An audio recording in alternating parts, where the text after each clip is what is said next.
Hi, I'm Michelle Begue with a look at what's happening in Latin America now. But first, our news trivia. Which Latin American country hosted the X Nights Extreme Sports Show this past week? We'll have the answer later. Let's go to my colleague Dan Collyns, who has a report on a rare and deadly cyclone that hit the coasts of Peru and Ecuador. Michelle, Peruvians are recovering from a powerful cyclone which hit the northern part of the country last week, causing torrential rain and major flooding. At least 6 people were killed and hundreds of homes destroyed. Cyclone Yaku left widespread devastation in northern Peru after it made landfall last week. Further south, there were rains in the capital Lima, but no damage. Many regions were flooded when torrential rains battered homes and destroyed roads, bridges and fields. The government declared a state of emergency across 400 districts in the regions of Tumbes, Piura, Cajamarca, Lambayeque, La Libertad and Ancash. President Dina Boluarte flew over some areas to assess the damage. She acknowledged a lack of resources like pumps and machines to help in the cleanup. Thousands of residents are reported homeless. The government is using helicopters to deliver hundreds of tons of humanitarian aid. Meteorologists say Peru could see more rain and flooding this year as part of the El Niño weather phenomenon. A mass shooting in Mexico left 10 people dead this weekend. The attack occurred in a bar in the central state of Guanajuato. A group of armed men burst into the establishment at 11 p.m. local time Saturday night. They opened fire on the patrons. The name of the bar is El Estadio, and officials are investigating who is responsible for the mass shooting. Guanajuato, although a beautiful getaway for tourists, has become the center of a bloody turf war between 2 drug cartels. And check out these lines in Bolivia. Hundreds of people in La Paz are lining up at the central bank to buy U.S. dollars. The monetary authority is selling the foreign currency amid an increase in demand. The government claims speculation about the country's economic situation on social media is driving citizens to buy dollars.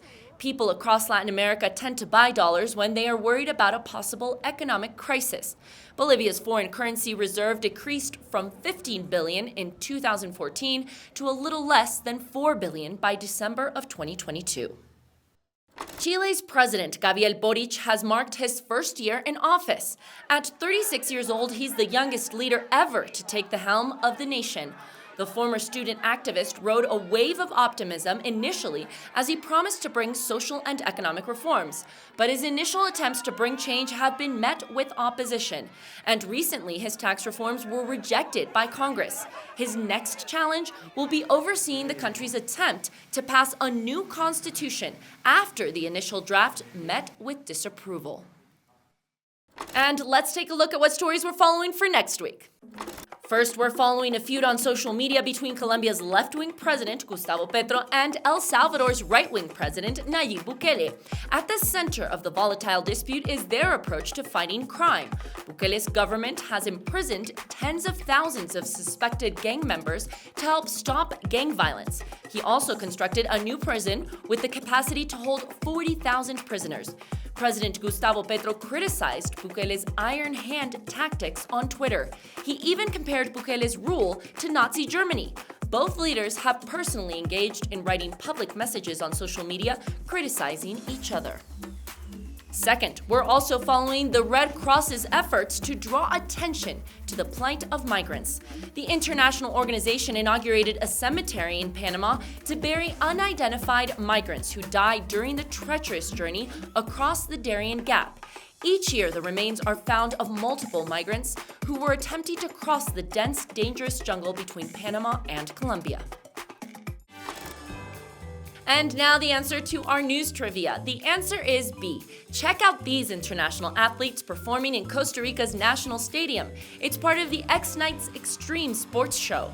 German athlete Luke Ackman won in the motocross event, while Costa Rica's Kenneth Tencio won in BMX and Brazil's Gustavo Fujikawa in skateboarding. Past hosts of these events have been Panama and Colombia. That's it for this week. We'll see you again soon on Latin America Now.